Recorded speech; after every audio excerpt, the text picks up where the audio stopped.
los árboles, estos insectos de hojas y raíces, siendo la ruta de las hormigas, mirar lo pequeño, la ceiba y la mariposa, el mandamiento naturalista. En un mundo en el que cada vez parece más difícil conectar con los otros y con lo otro, a veces aparecen libros de poesía que son como dedos señalándonos las cosas, como si nos dijeran: mira el mundo, ahí está, haces parte de él. Uno de estos libros, sin duda, es Los Apuntes de Humboldt, un poemario del escritor colombiano Daniel Montoya, con el cual ganó en España el Premio Iberoamericano de Poesía Juan Ramón Jiménez en el 2021 y que fue publicado un poco después en Colombia por Frailejón Editores, con quienes conversé en uno de los episodios pasados. En esta ocasión charlaré con Daniel sobre esta obra, sin duda uno de los mejores libros de poesía colombiana que leí en el 2023. Este es un libro que se vale de los escritos de Alexander von Humboldt, el humanista, naturalista, explorador y tantas cosas más. Y a partir de esos escritos de Humboldt, Daniel crea una voz poética que simula la voz de este personaje, que lo encarna. Pero más allá, lo que hace Daniel es crear una mirada naturalista y humanista, una mirada que, como un microscopio puesto sobre el mundo natural, nos muestra lo más vivo de la vida, una red invisible de la que hacemos parte todos y todas. Mi nombre es Johnny Martínez Cano y les doy la bienvenida a De Sobremesa, un podcast dedicado a la poesía.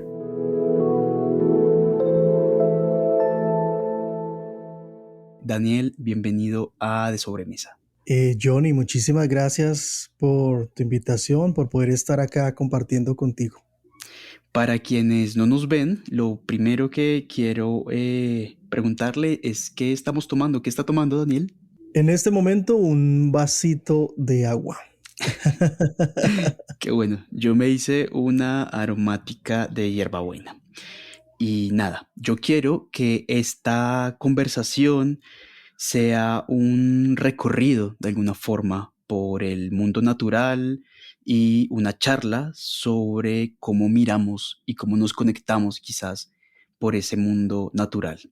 Y por eso, para empezar, Daniel, yo quería hacerle una pregunta de inicio y es ¿cómo nace o cómo se gesta este libro que se llama Los Apuntes de Humboldt?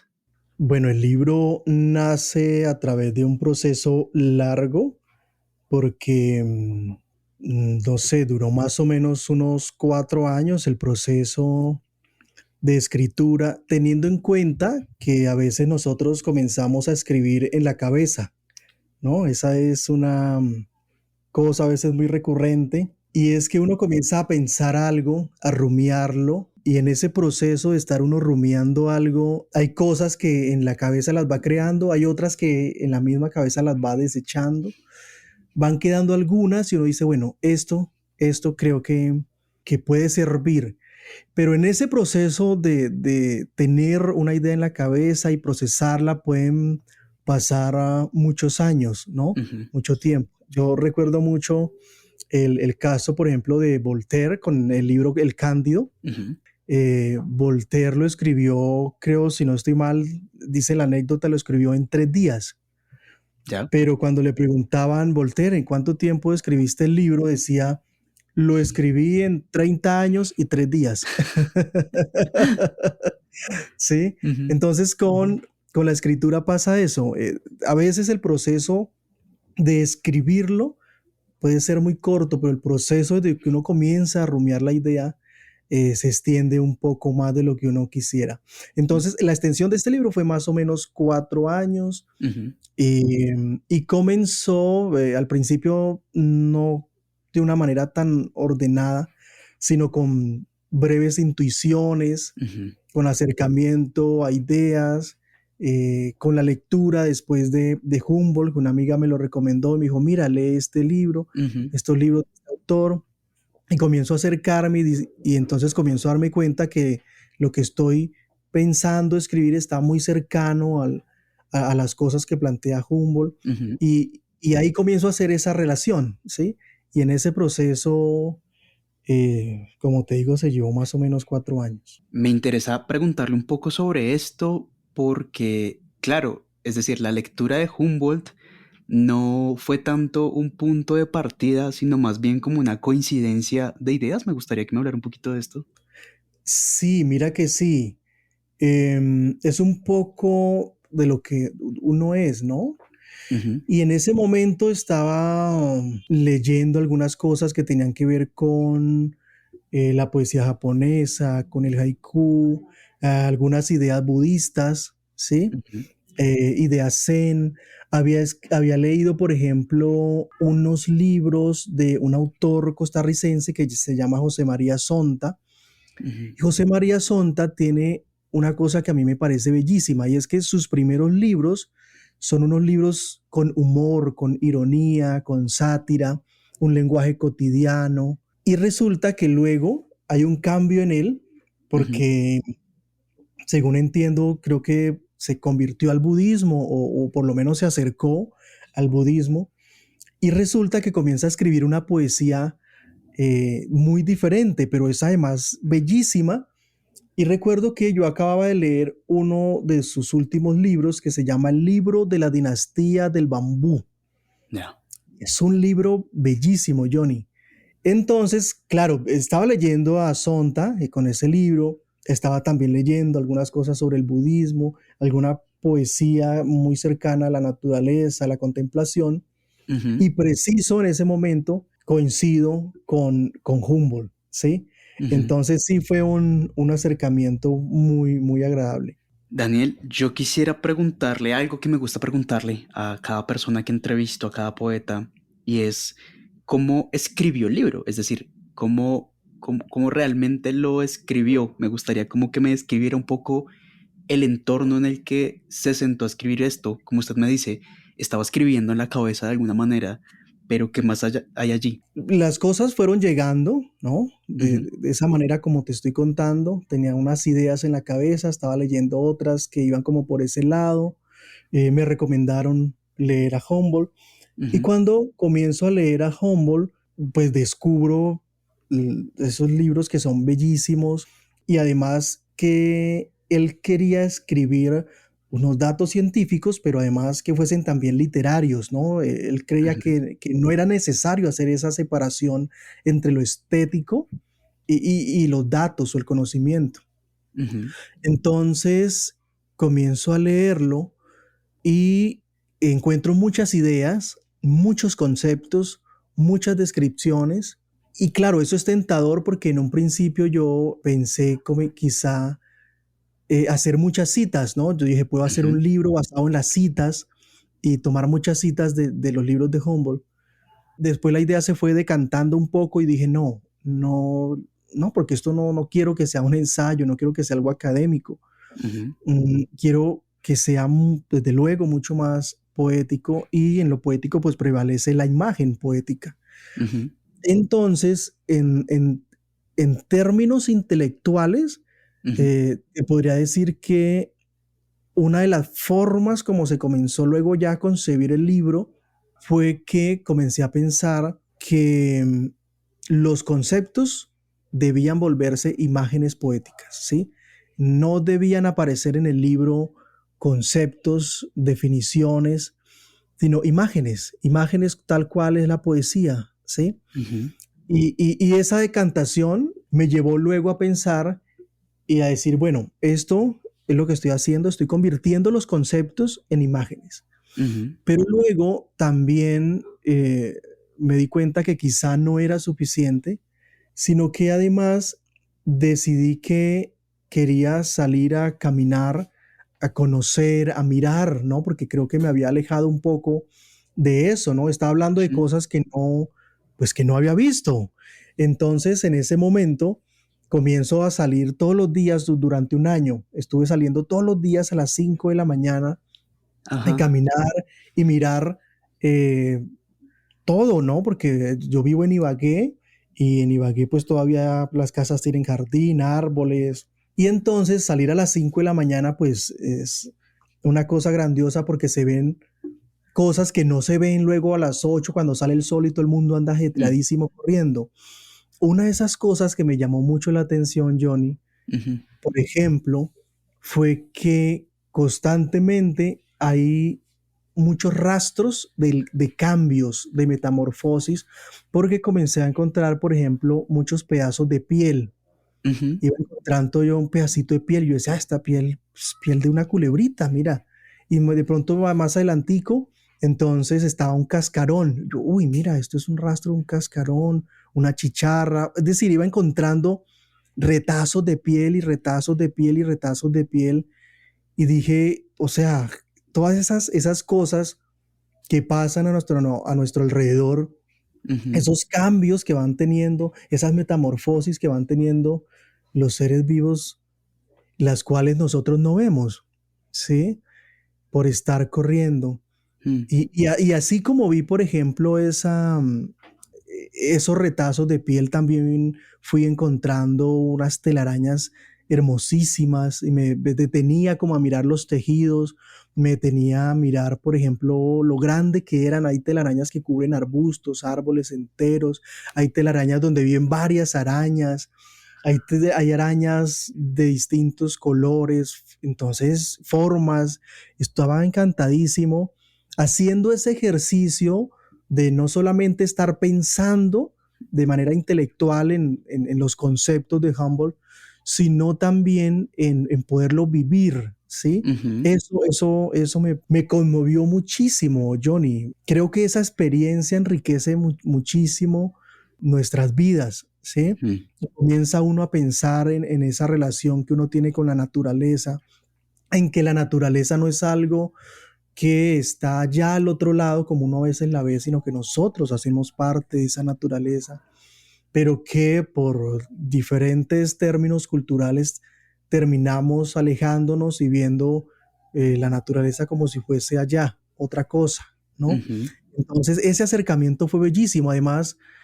Además que ver, por ejemplo, Johnny, un árbol desde abajo, uno se queda mirando desde abajo el árbol y es perfecto, perfecto porque sus ramas tienen ramificaciones, pero además las ramificaciones no se chocan unas con otras, ¿no? O ujú. sea, el diseño del árbol está hecho para que pueda expandirse sin chocar consigo mismo, ¿sí?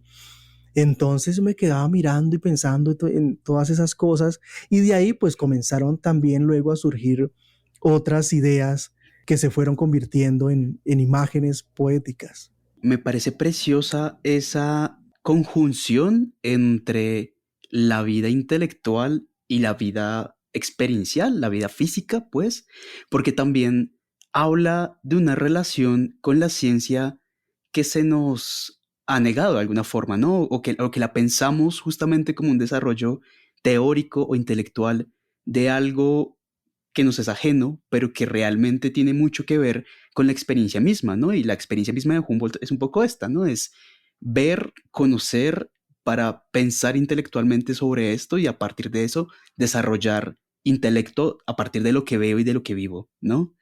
Y eso me lleva a el primer apartado del libro. Me gustaría que fuéramos un poco por cada una de las cuatro partes. El primer apartado se llama justamente Las redes invisibles. Y el primer verso, que es también el primer verso del poemario, dice alinearme con el universo. Y el segundo verso dice no estorbar. Quisiera hablar un poco de esta idea de las redes invisibles y justamente pensar y preguntarle sobre este concepto que se vuelve materia poética y que se vuelve imágenes, ¿no? De alguna forma, en este primer apartado lo que yo siento es que el mundo, el universo, es como un algo enorme, muy abierto, que igual nos acoge, ¿no? Entonces, me gustaría preguntarle un poco por este primer apartado y hablar un poco de esta idea de las redes invisibles. Bueno, las redes invisibles, o lo que busca por lo menos este primer capítulo titulado de esa manera, es que el lector se pueda acercar al pensamiento de Humboldt, ¿sí? Ujú, Yo quería que el lector, cuando tomara el libro y leyera los primeros poemas, siempre, mira que el tema de los primeros poemas siempre es un tema complicado, Johnny. Y lo mismo pasa en narrativa, es decir, el tema de la primera frase, el primer párrafo, eso es bastante complejo porque un lector te evalúa a ti, si es narrativa, con el primer párrafo. dice aquí hay algo o no hay nada. Y lo mismo pasa en poesía.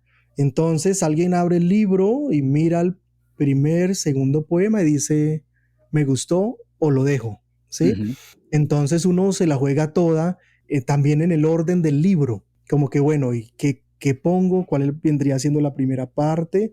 En caso de que lleve varias partes, y cuál sería el primer poema. ujú, Entonces, yo quería que en esa primera parte el lector de una vez sintiera la voz de Humboldt. Y sí, la primera parte retoma muchas de las ideas de Humboldt, por lo menos cuando dice alinearme con el universo, no estorbar, parte de su idea de cómo los ecosistemas están conectados, ¿no?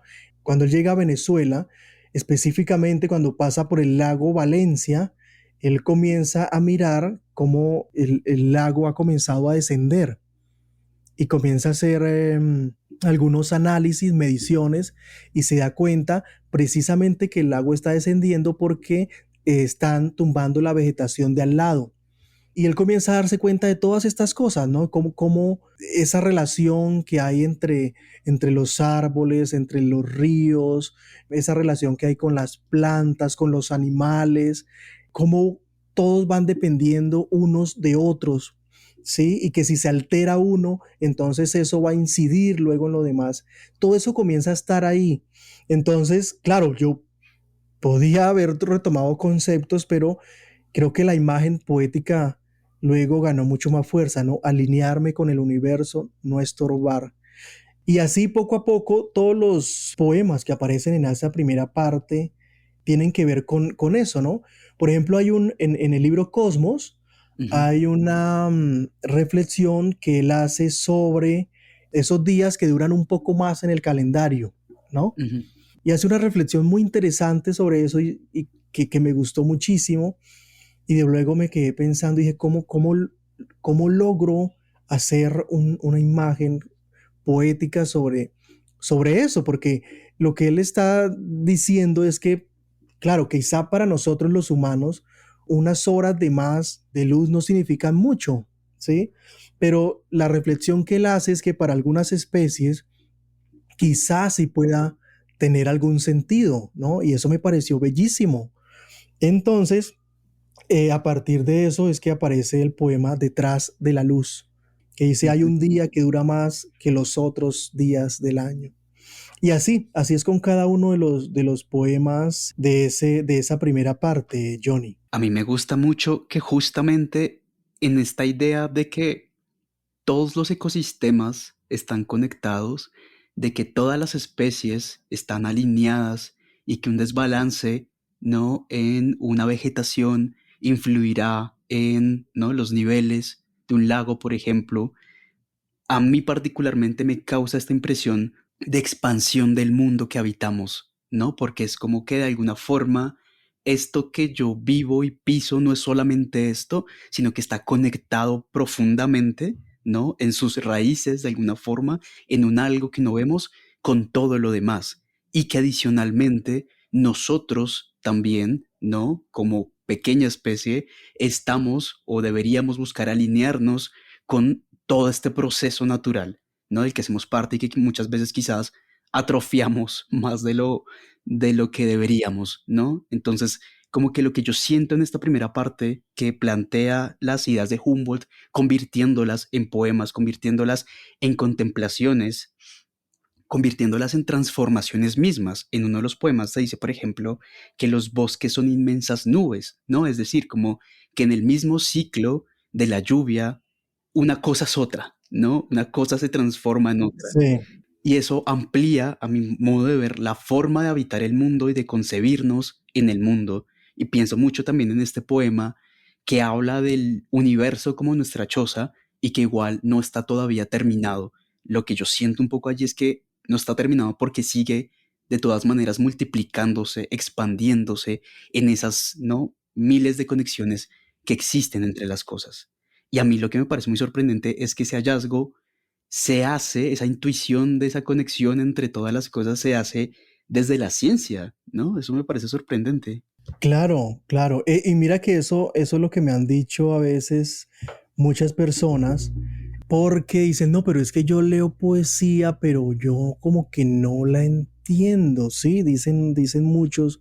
En cambio, este libro ha llamado, por ejemplo, mucho la atención a la gente que le encanta la ciencia, ¿no? A los biólogos, arqueólogos, antropólogos, les ha llamado mucho la atención, ambientalistas, porque dicen, es que allí hay unas ideas científicas Ujú, que vemos transformadas y digo, claro, es que ese es el secreto del libro, ¿no? Como con Mago revela el secreto del libro es ese, es cómo convierto un concepto en una imagen poética, ¿no? ujú, Que es una recreación, ¿no? No necesito repetir el concepto, sino cómo lo convierto en otra sustancia, ¿sí? Y claro, pero mira que eso también, Johnny, eh, surge de la lectura. Yo creo que le debo mucho a Jorge Cadavid. ujú, El poeta Jorge Cadavid tiene unos libros bellísimos donde habla, por ejemplo, hay un libro que habla de las enfermedades, ujú, ¿sí? Hay otro libro que habla de las plantas, ¿no? El herbolario.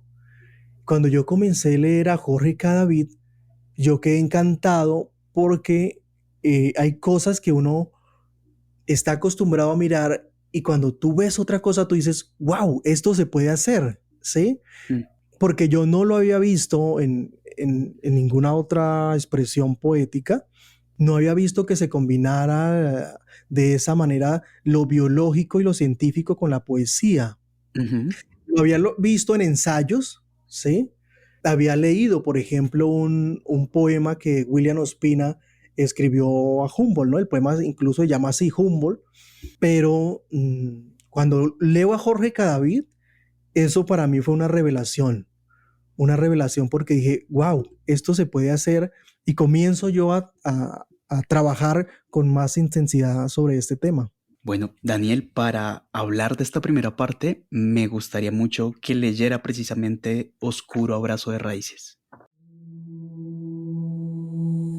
Oscuro abrazo de raíces. Aquí los árboles de Cumaná, con ramas que se doblan como sombrillas, se parecen a los pinos italianos. Aquí los cactus estrellas de mar causan el mismo efecto que las hierbas de los humedales septentrionales. Aquí las cuevas son similares a las de Francia, a las de Alemania y los Monte Cárpatos. Aquí este valle es fiel a Derbyshire. Aquí me parece haber visto en otro sitio estas plantas, estos insectos, estas piedras negras y blancas. ¿Acaso yo he estado aquí antes o este lugar está repetido en otro espacio y otro tiempo? Incluso las chicas que recogen agua en el manantial de Caracas se parecen a las hijas del duque de Sajonia. Y podría decirlo al revés y no cambiaría la naturaleza de la ecuación. Las planicies de Francia y Rusia son como el vacío de los llanos. Los rododendros de los Alpes suizos son semejantes a los rosales alpinos que crecen en las montañas de Caracas, y los cipreses, robles y pinos de Canadá son similares a los de México. Mira, aquí en los Andes las mismas plantas alpinas que abundan en las montañas de Suiza y de Laponia. En lo profundo de la tierra y cruzando los océanos, intuyo caminos secretos, redes invisibles. Intuyo una raíz común desplazándose durante millones de años. Intuyo una conversación de hojas y raíces, un lenguaje que solo se aprende siendo la ruta de las hormigas, siendo nido o puente.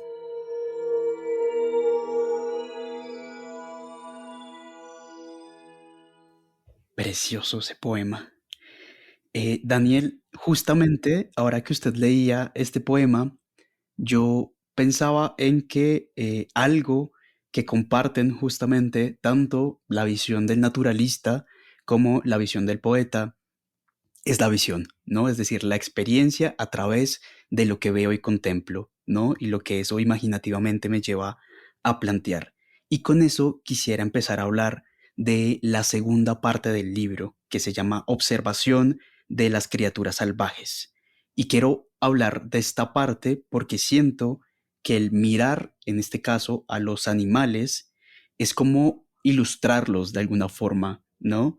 ¿Qué ve usted? Quería preguntarle en la mosca jorobada, en las arañas, porque hay muchísimas arañas, o en el colibrí. ¿Cómo fue esta cuestión de mirar los animales en este poemario y en esta parte? Bueno, acá este ejercicio es porque en las lecturas de Humboldt él hace algunas descripciones de los animales y de las plantas, de todo lo que va encontrando, ¿no? Es que eso es lo bellísimo, ¿no? Esa obra es tan vasta y va haciendo unas descripciones muy literarias, hiperbólicas, pero a la vez científicas, que me parecieron a mí maravillosas. Entonces dije, no, eso hay que retomarlo. Pero entonces el ejercicio acá tiene tres partes. Entonces, algunas descripciones las tomo de los libros de Humboldt, ¿no? Algunas ideas. Él está en algún momento centrado en la descripción de un animal y yo digo, uy, chévere que pueda yo retomar esto. Algunas otras descripciones de animales las hago desde lo que yo pude mirar en esos días cuando te digo que salí a caminar a las Ujú, 5 de la mañana, ¿sí? Y muchas otras las hago precisamente de muchos documentales. Me puse a ver muchos documentales, comencé a comprar las revistas de National Geographic, ¿sí? Comencé a ver Net Geo, bueno. Entonces, en esa relación entre lo que plantea Humboldt, lo que yo a partir de mi observación voy mirando, pero también a partir de aquello que puedo investigar en documentales, en revistas, a partir de todo eso es que va saliendo esa segunda parte que se llama observación de las criaturas salvajes. y esa observación de los animales, lo que a mí me llama mucho la atención es que me parece que es como si se pusiera un microscopio sobre las especies pequeñas para verlas en detalle, ¿no? La forma en la que construye una araña, la telaraña, ¿no? Los detalles de alguna forma de sus hábitos. Siento que tiene mucho de esta mirada, no del que participa activamente, sino del que contempla, ¿no? Y eso me parece que es lo más interesante de estos poemas, ¿no? Porque no se trata de, ¿no? Yo en el animal me veo a mí, por ejemplo, o estoy sintiéndome, ¿no? El animal o algo así, sino que es un mero ejercicio de observación a través del cual veo como la belleza y los hábitos y los puentes entre especies, ¿no? Sí, sí, es un mirar lo pequeño, ¿no? Que no estamos acostumbrados a hacerlo. Ujú, Eh, Incluso, mira que haciendo ese ejercicio, Johnny, me llamó la atención que en los programas que son de televisión y que son de precisamente de presentar los animales en su mundo salvaje, ujú, siempre es muy gracioso porque siempre muestran como a ese tipo de animales, ¿cómo te digo yo? Esos animales que de alguna manera son vendibles. No ujú, sé, los 10 animales más salvajes de la selva. ¿Sí? ajá, Eh, sí, la lista de los 5 más peligrosos. ¿Sí? ujú, Eh, Me llamó mucho la atención eso. ¿Sí? Yo dije, pero siempre iban por ese lado, ¿no? Porque es lo que la gente también quiere. Entonces, de ujú. tiburones, de felinos, iban por ese lado siempre. Y yo decía, pero ¿y dónde quedan todas esas criaturas pequeñitas, diminutas, que casi nadie le pone atención, ¿no? Y ya que tú nombrabas el poema de la mosca jorobada, mira Ujú, que a mí me gusta mucho ese poema es porque uno está muy acostumbrado a mirar cómo, por ejemplo, la fiera, los leones, eh, apartando, por ejemplo, a los bisontes, ¿sí? Van unos rebaños inmensos de bisontes y comienzan a apartar a uno de ellos para luego sacrificarlo. Y resulta que ese mismo proceso sucede también en lo minúsculo, ¿no? Que es con Ujú. el tema de la mosca jorobada, cómo hace ese mismo proceso, pero con las hormigas, ¿sí? Entonces, eso a mí me pareció bellísimo, porque dije, claro, la vida se perpetúa y la vida continúa, así tenga que separar a un bisonte o a una hormiga de toda su manada, ¿no? Pero eso no lo vemos, ¿no? Por lo que tú dices, ¿no? Porque es lo pequeñito. Y en ese sentido, este apartado es toda una lección sobre mirar y contemplar y detenerse a contemplar, porque solo en ese momento en el que uno se detiene es que puede percibir, ¿no? Estas cosas minúsculas. Y eso es toda una lección de cómo habitar el mundo también, ¿no? Y en ese sentido, Daniel, yo quisiera pedirle que leyera un poema que no hace parte de esta segunda parte, pero es el último de la primera y de alguna manera, siento yo, antecede todo el ejercicio de la mirada de la segunda parte. Es el poema que se llama Hipótesis sobre el origen de un dolor de cabeza. Hipótesis sobre el origen de un dolor de cabeza.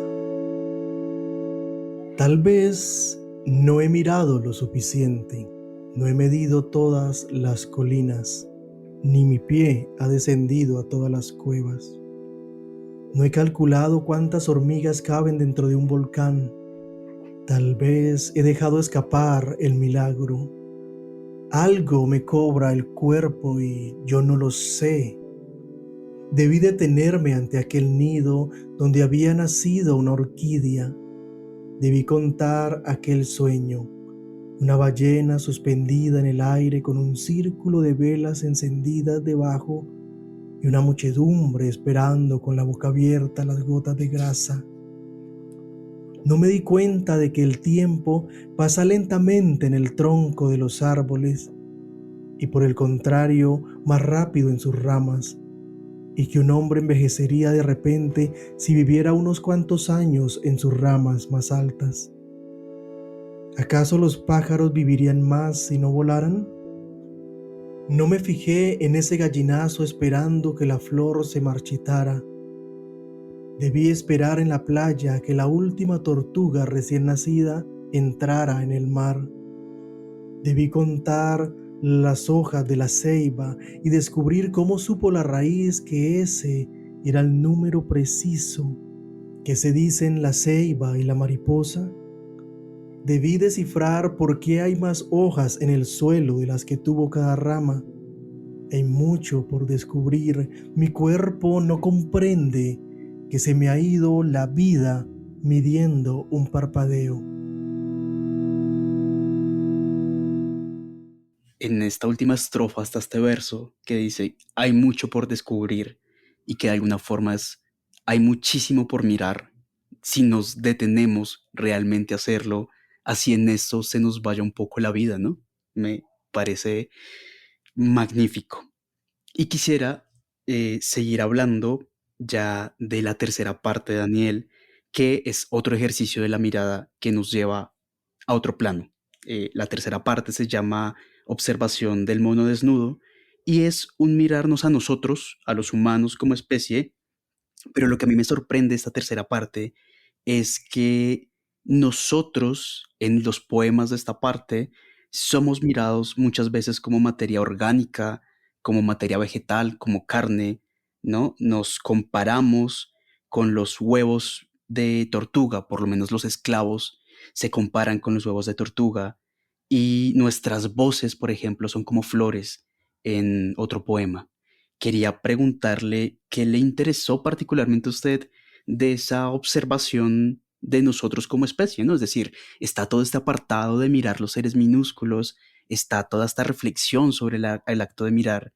¿Por qué le interesó también mirar a los hombres, a las mujeres como especie? Humboldt tuvo un acercamiento profundo sobre la naturaleza, sobre los animales, las plantas, sobre los volcanes, pero también tuvo un acercamiento bastante profundo con el ser humano. Y además el periodo en el que él está, que es terminando 1800, Es un periodo tremendo, ¿no? Es un Ujú. periodo de cambios, de guerras. Está Napoleón. Napoleón lo odiaba, ¿no? A Humboldt, incluso quería encarcelarlo. Ya. Tremendo. Y resulta que también cuando él llega acá a América, se da cuenta todo lo que está pasando en el tema de la esclavitud.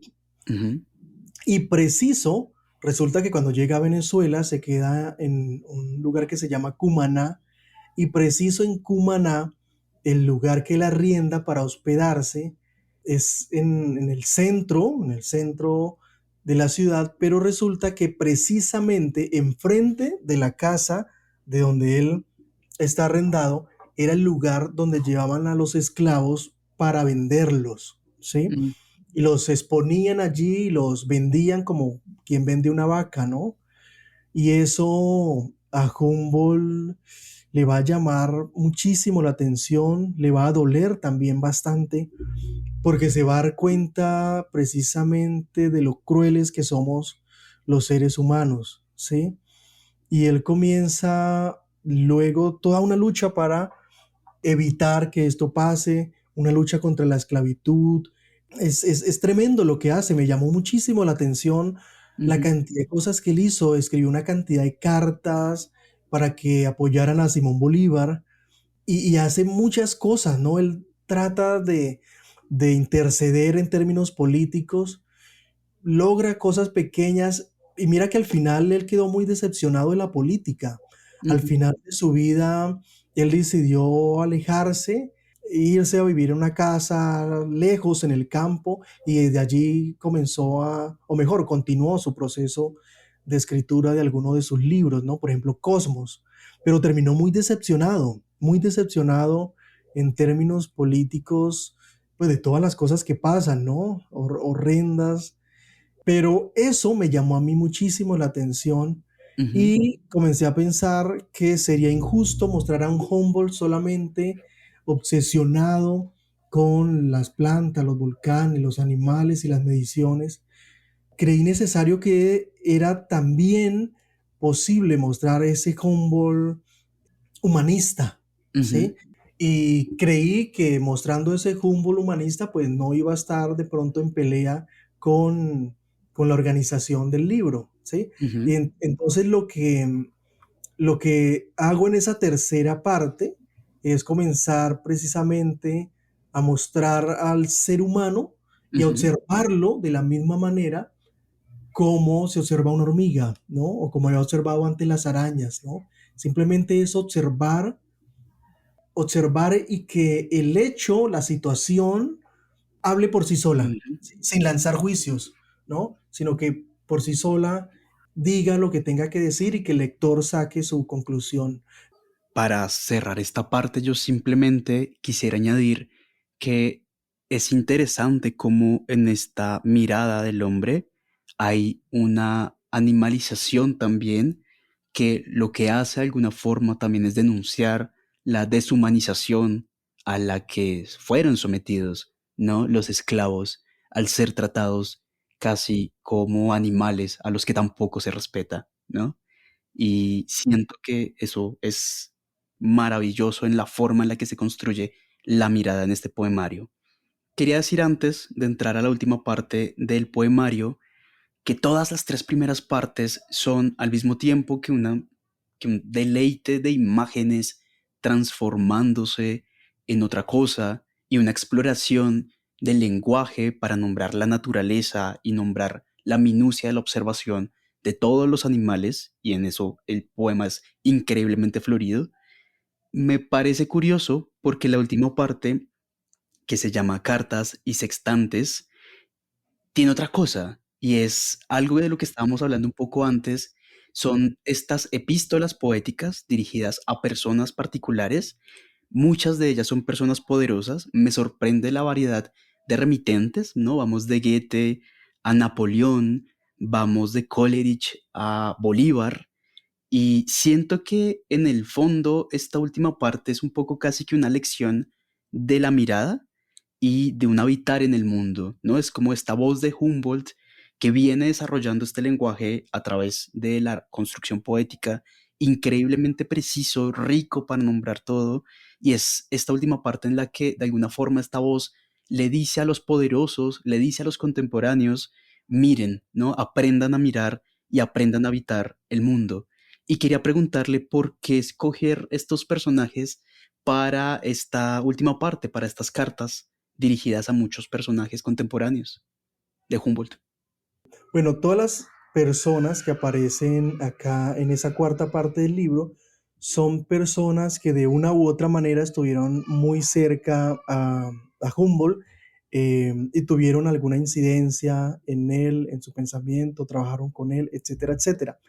El primer poema que abre esa cuarta parte se titula Carta a Bolívar y es importante porque Bolívar pues, se encontró con Humboldt, o Humboldt se encontró con Bolívar allá en Europa, y Humboldt apoyó mucho a Bolívar, ¿no? En sus ideas, ¿no? Porque todavía Ujú, tenía algún bosquejo de lo que quería hacer, pero Humboldt en conversación con él se dice que ayudó a darle claridad a ese proceso libertario, ¿sí?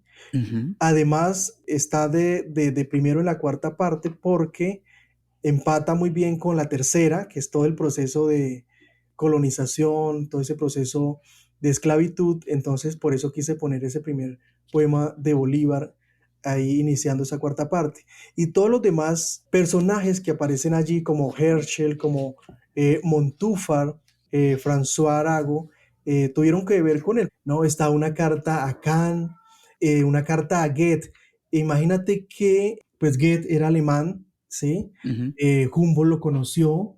Goethe, bueno, a Goethe lo conocemos por el Fausto, por su poesía, por todo lo que hizo en términos literarios, pero quizá no lo conocemos tanto por todo lo que hizo también a nivel científico, ¿sí? ujú, Era un tipo que mantenía haciendo una cantidad de exploraciones, experimentos, hizo experimentos con la luz, con la electricidad, con los colores, bueno, una cantidad de cosas, con las plantas. No, es un tipo impresionante. Y resulta que Humboldt, pues, retoma muchísimas ideas de Goethe que vienen de la Ilustración, ¿sí? Entonces Humboldt admiraba muchísimo a Goethe, ¿sí? Y bueno, está también la carta a Jefferson, una carta a ujú. Wilhelm. Wilhelm, pues es el hermano de Humboldt, ¿no? Se decantó fue por el lado de la educación, ¿no? Uno de los creadores de la Universidad de Humboldt, precisamente en Alemania, en Berlín, ¿sí? Ya. Él comienza a trabajar es por ese lado.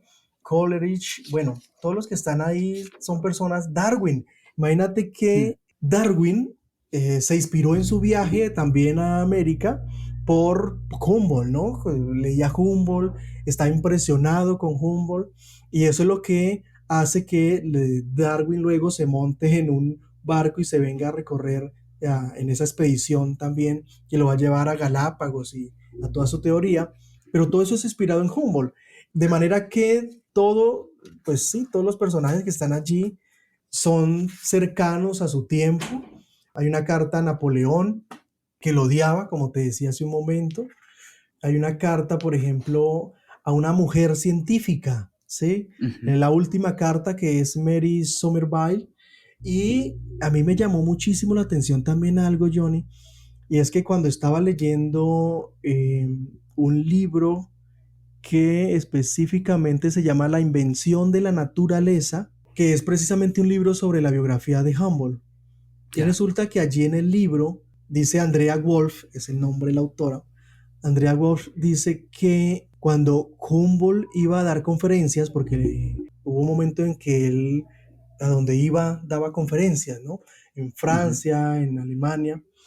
Entonces, él incluso hizo una serie de conferencias, creo que fue en Alemania, ya en su tiempo de vejez, pero resulta que me llamó la atención algo, y es que dice que cuando Humboldt iba a dar esas conferencias, la ciudad se paralizaba, Johnny. Así ya. como nosotros en la actualidad nos paralizamos cuando hay un partido de fútbol, cuando viene un super cantante, un rockstar, así se paralizaba antes el mundo para oír a Humboldt en una conferencia. Y los Sí. teatros se llenaban, quedaba gente por fuera, había trancones, mejor dicho, era tremendo, ¿sí? Y dentro de toda esta muchedumbre que acudía a oírlo, acudían muchísimas mujeres a oírlo, ¿sí? Interesadas en la ciencia. Ujú, Y eso pues me hace pensar en dos cosas, y es, en primer lugar, cómo han cambiado nuestros ídolos, ¿no? Antes nuestros ujú, ídolos eran precisamente, en muchos casos, aquellas personas dedicadas a la filosofía, a la ciencia. Hoy son los futbolistas, ¿no?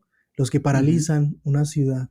Y lo otro es esa cercanía que él tenía con las mujeres en estas conferencias, en todo este tipo de eventos, muy contrario a lo que a veces se piensa o se dice, ¿no? ujú, Y otra cosa que me llamó la atención cuando estaba escribiendo esta última parte del libro, que me llevó a decidir que en efecto debía quedar ahí esa parte, es que Humboldt mantuvo una muy buena relación tanto con colegas científicos como con artistas. Cuando él estaba ujú, escribiendo Cosmos, pues Cosmos trata, imagínate, de todas las cosas del cielo, de todas las cosas de la tierra, nada más y nada menos. ujú, Entonces, él está escribiendo y, por ejemplo, él quiere un dato sobre astronomía y él dice, no, no tengo este dato. Entonces, ¿qué hacía? Le escribía a los amigos astrónomos de Francia. Imagínate, él estaba en Alemania, ¿no? Y le enviaba ujú, cartas o enviaba por barcos las cartas hasta Alemania, hasta Inglaterra. Y les envía las cartas preguntándoles, oye, necesito este dato, mira, es tal astro, ¿cuándo es que está allí posicionado en tal, bueno, tal planeta? O resulta que lo mismo hacía con las plantas, ¿no? Entonces tenía una muestra de alguna especie y resulta que necesitaba un análisis, entonces tomaba la planta, la enviaba con una carta a un amigo botánico y luego el amigo botánico amablemente le respondía y con esa información, con esas muchas informaciones de sus amigos, de sus colegas, es que Humboldt escribió Cosmos, ¿no?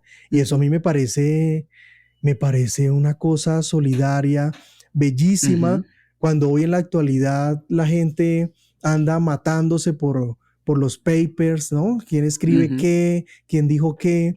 En ese momento es un momento muy solidario y además con los artistas también porque muchos de ellos fueron los que ilustraron sus libros, ¿no? Muchas de la fortuna de Humboldt fue gastada en sus libros, que eran unas ediciones bellísimas, ilustradas.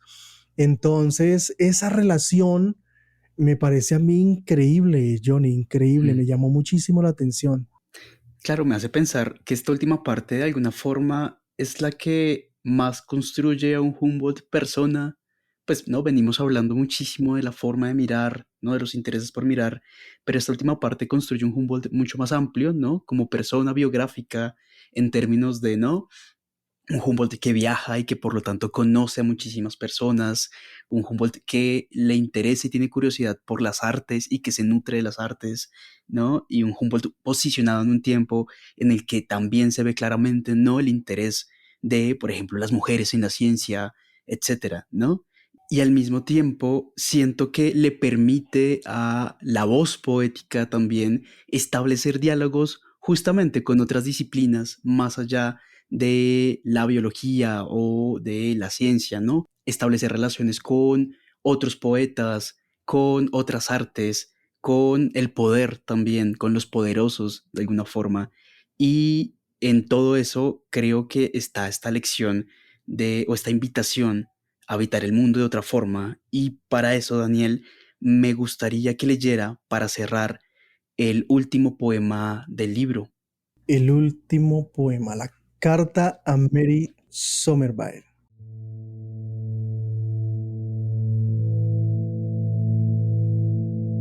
Como la madre que se acerca a su hijo para comprobar su salud tocándole la frente, las manos del universo, constantes, tenaces, visitaron cada uno de mis días, acariciaron mis trabajos, examinaron todo lo que fui adquiriendo y midieron su proporción. Las muchas preguntas que fui, las leyes, el soplo que sostuvo la torre de mi destino, los trastos a los que me aferré, el frío, cada nuevo deseo, Cada asombro y cada sitio hicieron fila en mis pasos titubeantes, esperando el roce de esas manos amorosas.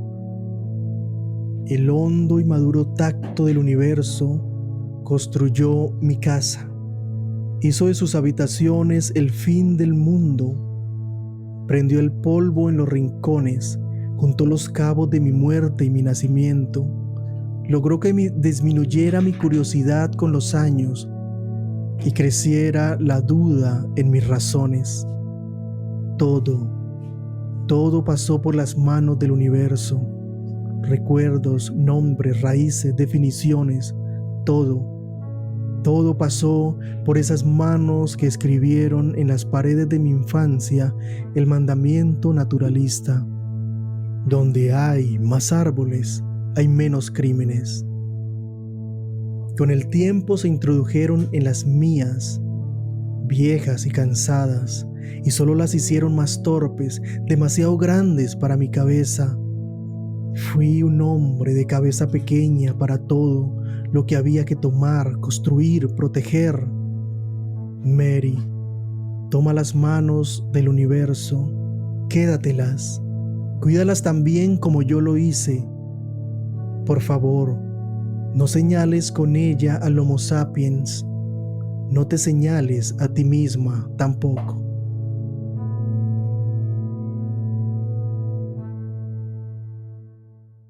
Precioso. Y acá uno puede sentir, por un lado, a este, ¿no? Humboldt, persona biográfica, ya mayor, que ha viajado, que ha conocido y que ha observado, ¿no? Y por otro lado, está esta voz poética, que es esta voz Humboldt, esta voz con la mirada del naturalista, del científico, que ha entendido cómo nosotros, de alguna manera, hacemos parte del universo, nos acogemos en sus manos y al mismo tiempo lo acogemos en nuestras manos, y en ello no hay toda una lección de cómo mirar, cómo señalar y cómo habitar, ¿no? Y cómo no señalarse necesariamente a uno mismo, y eso me parece maravilloso de este poemario. Bueno, Daniel, muchísimas gracias por esta conversación, le agradezco un montón y de verdad fue un placer para mí poder charlar sobre los apuntes de Humboldt. Muchas gracias. Johnny, no, a ti muchísimas gracias por la invitación, por la lectura del libro, de verdad que te lo agradezco inmensamente. Había una cosa que decía Humboldt que encontré en su libro Cosmos que me pareció bellísima, y él decía que nada perdura en el tiempo, nada puede progresar si no tiene raíces profundas en el pensamiento, en el corazón y en la imaginación, Ujú. ¿sí? Eso me parece bellísimo para todo proyecto, ¿no? Y espero que en este proyecto que estás haciendo de podcast, de rescatar la literatura, de hablar de poesía, espero que te vaya muy bien porque entreveo allí que tiene unas raíces profundas precisamente en esos tres aspectos que nombraba Humboldt. Gracias, Daniel. De verdad, qué bonito eso. Y yo espero lo mismo también, que me amparen las palabras de Humboldt. Gracias y chao, chao. Vale, feliz noche.